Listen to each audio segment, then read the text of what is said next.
North America's premier endurance sports car racing championship features the bravest drivers and the most famous automotive brands, tackling the continent's toughest and longest races. This weekend, the racing action takes place at the historic Sebring International Raceway in Sebring, Florida. Drivers, teams, and fans alike are all ready for the third round of racing so far in 2020. It's time to go sports car racing.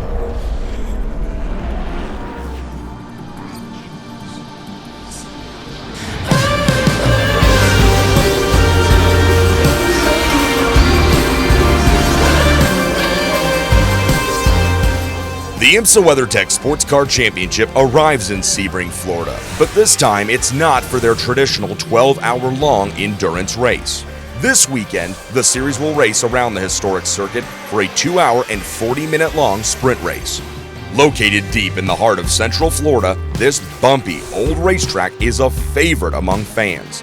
And while drivers do love racing at Sebring, they know that this old track is technically challenging, unforgiving, and very physical. But this weekend, IMSA's best will fight tooth and nail for only 2 hours and 40 minutes. While it's never exactly chilly in the state of Florida, the late day racing in the middle of July will test everyone in attendance's physical conditioning. This airstrip turned racetrack has been around for an astounding 70 years, and it hasn't changed much since its inception back in 1950.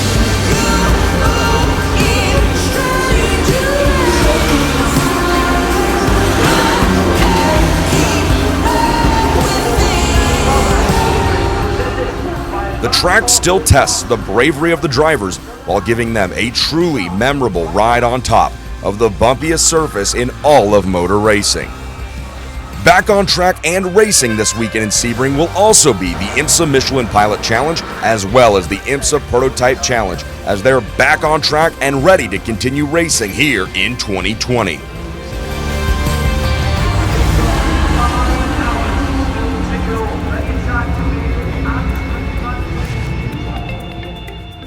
Corvette Racing has been anxiously awaiting their 100th victory in IMSA competition for the last 2 years. The team's last victory came on the shores of Southern California at the Acura Grand Prix of Long Beach back in the spring of 2018.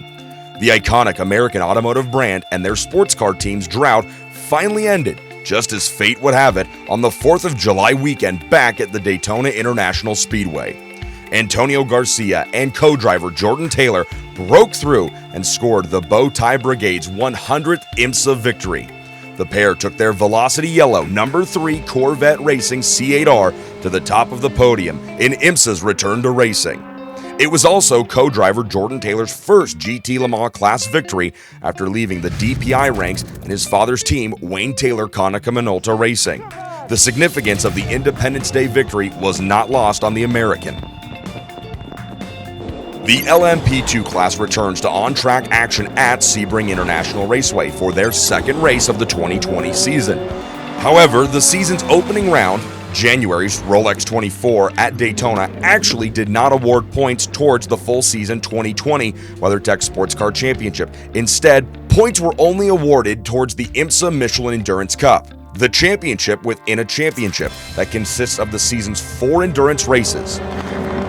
Pipo Derani, the Brazilian-born driver of the number 31 Whelen Engineering Cadillac DPI, won the Mobil 1 12 Hours of Sebring overall in 3 of the last 4 years. Last season, he became the first driver to win 3 times in a 4-year span at Sebring since Phil Hill scored victory in 1958, 59, and 1961. This weekend's Cadillac Grand Prix may be a shorter race, but Derani is always one to keep an eye on at Sebring. Oliver Gavin has the most Sebring victories of anybody currently racing in IMSA, with 6 wins to his credit. His most recent victory came in the GT Le Mans class back in 2016. He and co-driver Tommy Milner will make their first race laps at Sebring aboard their new C8R this weekend, which Gavin put on pole back at the IMSA WeatherTech 240 at Daytona earlier in July. German automotive giant Porsche has the most wins of any manufacturer at the Sebring International Raceway, with a whopping 94 class victories at the historic racetrack. It is also the winningest entrant in the 12-hour race with 16 victories to Porsche's credit dating back to 1956. Porsche has won the past 2 years in the highly competitive GT Le Mans category. Nick Tandy, Frederick Makovecki, and the number 911 Porsche GT team are looking for their third consecutive victory at Sebring after winning the 2018 and 2019 versions of the Endurance Classic alongside co-driver Patrick Pilet. The summer of 2019 brought 3 consecutive wins for Mazda Motorsports and their 2-car DPI program. IMSA's return to racing this summer has seen the team pick up right where they left off last July, in Victory Lane. Last Saturday at Daytona, Mazda Motorsports once again swept the 2 top steps of the podium when Jonathan Bomarito and Harry Tinknell scored the win in the IMSA WeatherTech 240 aboard their number 55 Mazda. Their teammates in the number 77, Tristan Nunez and Oliver Jarvis, joined them on the podium in second position.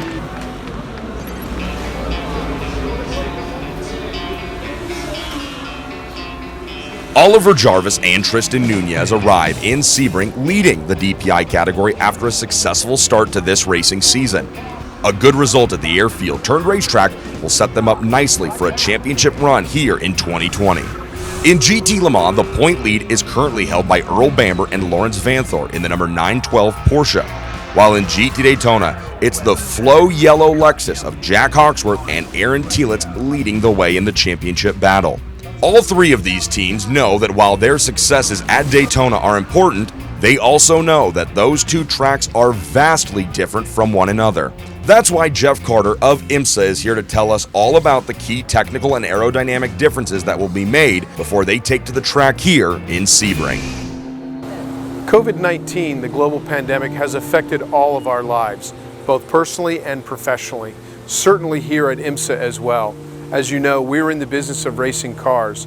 During the lockdown, we couldn't race. We had to change our schedule. Coming out of the lockdown, we had to figure out how we could get back racing responsibly and safely. In an effort to do that, we've changed our schedule dramatically. Gone are a few of our street races. We've had to shuffle some races to different dates. In doing that, it changes some things technically for us.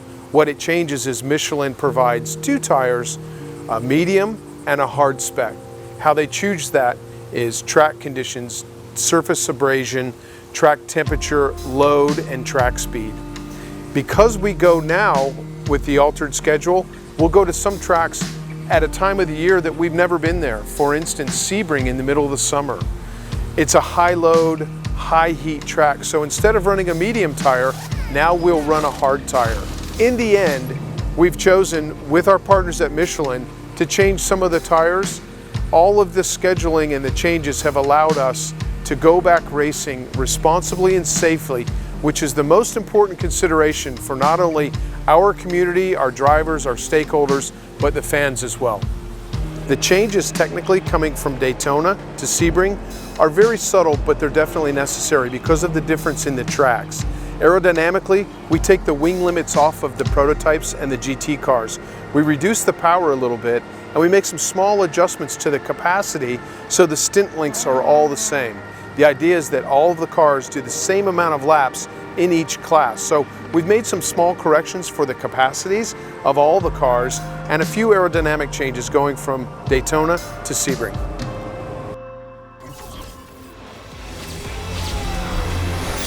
I'm João Barbosa, driver of the number 5 Mustang Sampling Cadillac JDC Miller Motorsport, and I'm gonna take you around Sebring. Start-finish line, quickly approaching turn 1, super bumpy and very, very fast. Really tough corner to do, but really important to stay on the inside, close to the wall. Really wide exit. Fast turn 3 here, really quick brake and a little late apex, and important to get on the power soon. Really tough turn 5 here. It slides off camber exit, so it's important to get really good power out. We see a GTLM in front and quickly approaching turn 7. Really heavy braking, first gear corner. Here we go. The GTLMs are always in the way a little bit. Important to stay on the inside here, really hitting that curve to get a good exit. So we get one of the passing points in this track is the braking zone here that we're quickly approaching into turn 10. Very bumpy entry. Usually you get a little bit of a slide coming out, trying to get the power out. Flat out left-hander here, quickly approaching again, turn 13. Very bumpy brake zone, late apex to try and get a good exit and a good run up to the quick S's. GTD car, usually it's not a big deal here. Easy to overtake, heavy braking into the right-hander here. Left-right, really fast, really quick third gear corner to try and get a good run out of to turn 17. It's again another braking point, really difficult, and some overtaking opportunities here as well.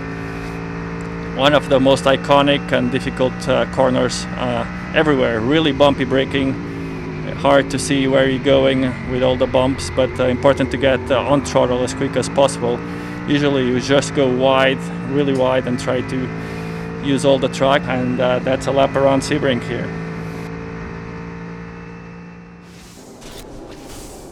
And it's the full field of IMSA WeatherTech Sports Car Championship cars making their way out of the final corner, and underneath the flag stand, the green flag waves. 2 hours and 40 minutes is underway here at the Sebring International Raceway. That number 31 Cadillac from Whelen Engineering Racing led the field to turn 1, but it's the number 10 from Wayne Taylor, Konica Minolta, who makes it a fight. They drag race to turn number 3. The number 31, Pippo Durrani, is able to hold off the number 10 and hold on to the overall race lead as the DPIs snake their way out of turns 3 and 4 underneath the bridge. They now head to the hairpin in turn number 6. The number 10 trying to hold off advances from the number 77 from Mazda Motorsports. Then it's the pair of Team Penske Acuras right behind, running 4th and 5th together. The rest of the DPIs try to find room as we work the opening lap here at Sebring. LMP2 cars right behind. And don't forget GT Le Mans and GT Daytona racers all sorting themselves out here on the opening lap at the Sebring International Raceway. Now a little bit later on in the race, there's the Corvettes leading the way here in GT Le Mans. There's third place, the number 911 and Nick Tandy. Oh, and a blowout. The right rear gives way, and Tandy has to work hard to gather it up as he hits the ski jumps in the grass just to driver's right in turn number 1. It's a tire failure for the number 911 of Nick Tandy after that contact in pit lane. Here you see the damage, and that tire is completely off the rim, forcing Tandy to bring the number 911 to the attention of the Porsche GT Racing pit crew. They will take off and put on a new set of Michelin racing tires. The crew will also quickly make repairs to the right rear corner bodywork on that number 911. Tandy is down and away. Here, work in the number 4 pit area. The Corvette, driven by Oliver Gavin, receiving VP Racing fuel and new Michelin tires, as Gavin and Garcia have been the class of the field here with just over an hour to go. GT Le Mans competition. Gavin down and away. Garcia right behind him. Now we go on board with the number 63, the Ferrari. That's Cooper McNeil. And Tony Vilander running in the 3rd position, trying to chase down the number 96 BMW. Right in front of them, Tony Vilander behind the wheel at number 63. As they try to take over the 2nd position. Now we go up front to the top of the field. GT Le Mans still battling. A little bit farther back, the 912 Porsche and the BMW. That's for 3rd position on track. Dave Felipe and the BMW has 3rd place. The number 912 of Earl Bamber wants it. Nobody's going to give an inch as they head to turn number 3 here. They continue to stay door handle to door handle as they work through the infield section of the Sebring International Raceway. For the time being, it looks like Dave Felipe is going to hold off the 912 Porsche, but now they head into the hairpin, turn number 6, a late braking passing opportunity. Dave Felipe stays way down low, not to let any passing opportunity happen, but Bamber says that's all right, I'll go right around the high side. But again, Dave Felipe shuts the door. Dave Felipe fighting for his life to stand on the podium here in GT Le Mans. He's aboard the number 25 BMW. He's holding on to 3rd. What does Bamber have now as they make their way to the right-hander? Bamber just will not say die, and he finally fights 3rd position away from the number 25 BMW of Connor Dave Felipe. Bamber now to the 3rd position here in the GT Le Mans battle as the minutes tick down. this race nearly coming to an end. And now on the final lap, there you see the bright headlights as the sun has set in Sebring, Florida. The number 31 of Felipe Nasr. The race was started by Pippo Durrani, but it will be finished by Nasr as he flies across the start-finish line. Nasr and the number 31 win it here in Sebring in the DPI category. Farther back in GT Le Mans, Tommy Milner in the number 4 will be chased across the finish line by his teammate Antonio Garcia, and it's a 1-2 sweep in Sebring for Corvette Racing. Milner gets the job done. A little bit farther back, we'll see how the GT Daytona race shakes out. Jack Hawksworth showing the way in the number 14 with Tony Vielander and Bill Oberlin. Rounding out the top 3, Lawson Ossenbach and Townsend Bell complete the top 5. And in LMP2, Gustavo Menezes scores the win in the number 81, and Spencer Piggott brings the number 52 home in the second spot. The number 18 rounds out the LMP2 podium in third place as the checkered flag waves, ending the day of racing here at the Sebring International Raceway. IMSA WeatherTech Sports Car Championship standings. DPI class.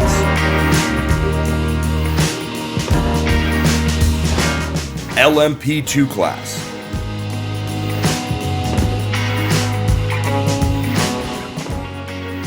GT Le Mans.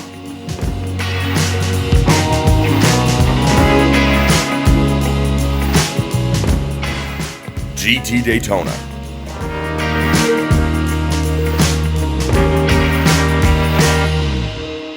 So much emotions, and I have to say, it's been a couple of tough days, but I'm glad everybody stayed together. The whole Action Express racing team, our partners, Whelan, Lucas Oil. I want to thank my family as well, my friends, for being on my side through this period. But we pulled it off. We overcame the best way possible. I love this place. Sebring, always put in an unbelievable show. And I'm so pleased to be back in the series, a series that I love. I really enjoy every minute. This guy did a mega job in qualifying, dominated the race. So it's a pretty good day, and I want to thank the fans out there for watching. It was tough. I was a little bit cautious on the start and almost got passed by the 10. But yeah, after that was trying to hit my numbers. We had a few numbers to hit, and at the same time we were pulling away. So that says a lot about the car we had today. I think these boys did a phenomenal job. Fantastic to be a part of. Having this guy back, I missed you at Daytona, but thanks, man. Back with a win, and fourth win for me here at Sebring. Hopefully a 5th one in the 12 hours later in the year. The number 31 Whelan Engineering team proved that they haven't lost a bit of speed, especially at arguably the series' most physical track of the year. Durrani put on a clinic, jumping out to a commanding lead from the start of the race, and was able to hand the number 31 Cadillac to co-driver Felipe Nasr, knowing that the car and the team together were working in sync perfectly and were the class of the field. Nasr did exactly what his co-driver had been doing as he kept the number 31 out in front of the rest of the field. The Whelan Engineering Racing team scored the victory nearly 37 seconds ahead of the number 10 team from Wayne Taylor Konica Minolta Racing. The Cadillacs enjoyed an unbeatable combination of speed and fuel economy in covering 83 laps at a blistering pace while making just 3 pit stops. In contrast, the Penske-prepared Acuras made 4 stops while both Mazdas ran out of VP Racing fuel a quarter-mile shy of the finish line, enabling the Mustang-sampling Cadillac to snatch its 3rd podium finish in as many races. The race's low point came during GT pit stops when the sister cars from the Porsche GT racing team made substantial contact leaving their pit boxes following service. The brunt of the impact was taken to the front nose of the number 912 Porsche. Tandy was stuck in the middle and was unable to get all the way over to what is known as the fast lane on pit road due to Oliver Gavin's number 4 Corvette Racing C8R already being in the fast lane. The 3 cars all were trying to fit into one very small window, and unfortunately the result was 3 race cars with only 2 nose pieces leaving pit lane. To make the day worse for the Porsche GT team was the fact that in the melee, damage was also done to the right rear corner of the number 911 Porsche. Following the loss of the 2 Porsches from the pit lane incident for the race win, the race belonged to the 2 Corvettes, as this time it was Tommy Milner scoring the win for Corvette Racing ahead of teammate Antonio Garcia in the number 3 car. Van Thor and Earl Bamber salvaged what could have been a very bad day into a trip to the podium for Porsche.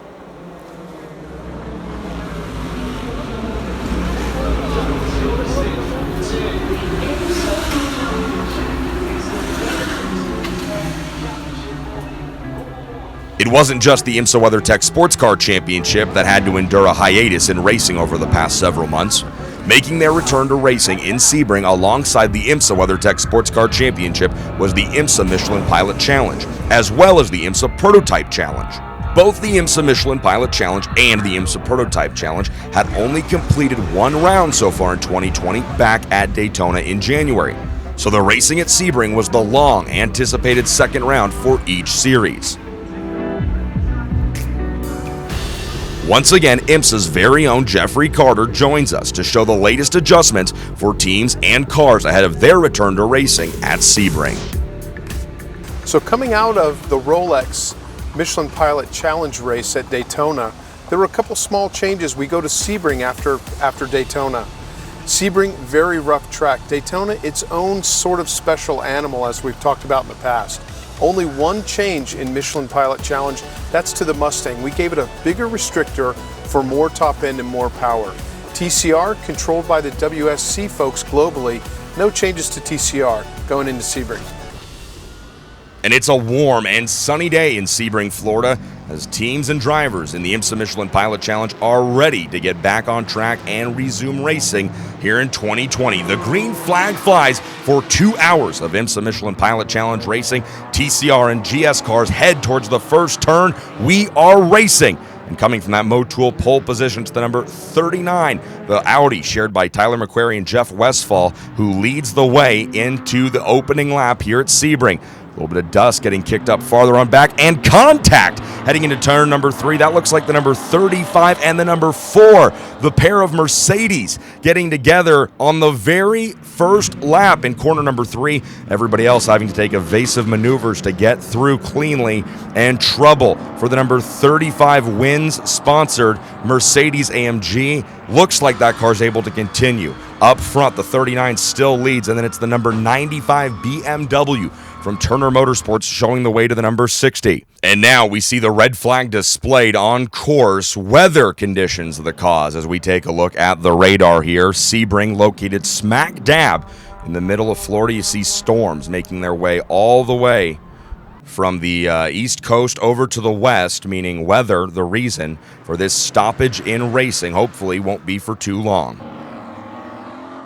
Cars back on track now as the yellow flag means they can get back and continue to circulate behind the safety car. Green flag will be coming out shortly. Tyler McQuarrie leading the way in the GS category with Robbie Foley right behind him in second. Nate Stacey rounds out the top 3 with Chad McCumbee behind him in 4th. The green flag waves and racing resumes with just over 1 hour to go. Still just a little bit of slightly damp track conditions from those afternoon thunderstorms, but the number 39 of McQuarrie does a fantastic job avoiding the puddles, still hitting the bumps, but getting through the opening corner cleanly. Behind him, Robbie Foley doing everything he can to keep Nate Stacey in that number 60. Aston Martin right behind him. Chad McCumbee taking a look as well. James Clay involved with a good race with Jeff Mosing. Alan Brynjolfsson not far behind either. Now, the number 21 of Wilkins leading across the start-finish line here as his teammate, the 98, right in second spot. Those 2 cars dominating.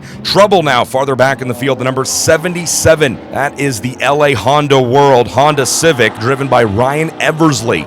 Trouble, possibly a tire down on that number 77. We'll see as Eversley fights. Yes, there it is, a right front flat on the number 77. Full course yellow displayed with just over 15 minutes to go in this one in the IMSA Michelin Pilot Challenge.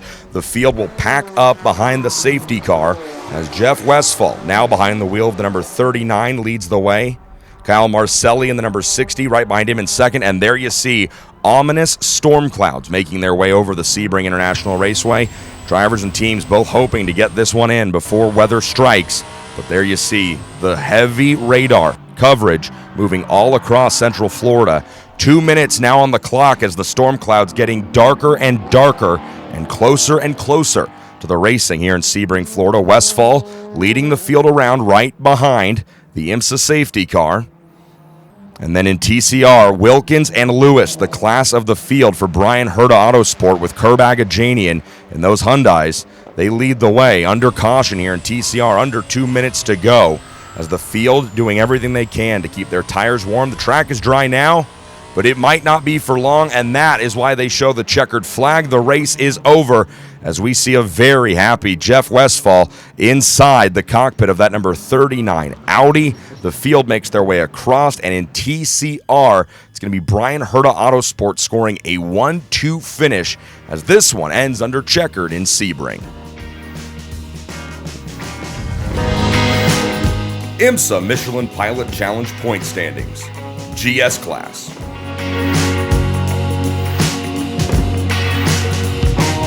The TCR class.